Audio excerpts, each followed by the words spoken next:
Po zmagi v Kranjskem športnem centru in napredovanju v četrtfinale pokalnega tekmovanja je z menoj eden od obeh, ki sta dosegla prvenec v celjskem dresu.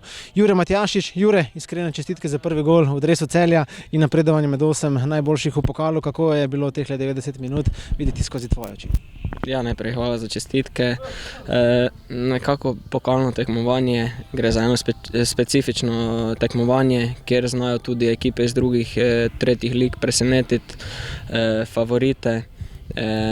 Kot smo danes videli, je šlo prav tako za eno zelo trdo tekmo, polno nekih dvobojev in na koncu mislim, da vseeno zaslužena zmaga z 2-1 za nas in zasluženo napredovanje v naslednji krog.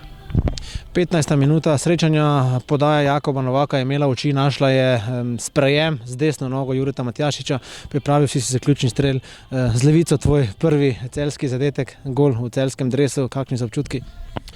Ja, sigurno so občutki super. Seveda mi je bilo veliko lažje zadeti, ker mi je dal Jakob to lepo podajo v prostor. In ja, nekako ta gol ima še posebno težo, ker je bil za zmago.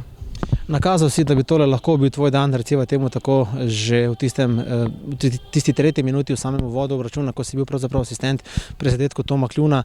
Trener Jirži Jarošik ti je ponudil priložnost za igro od samega začetka, ti pa si upravičil njegovo zaupanje in mu vrnil z asistencem golom. Ja, res je, ampak mislim, da je to nekako delo, plod dela cele ekipe. Danes sem jaz asistiral in zadev, na drugi tekmi bo to nihče drug. Mislim, da je v tem trenutku pomembno samo napredovanje in nič drugega. Jure, čestitke in hvala. Hvala vam.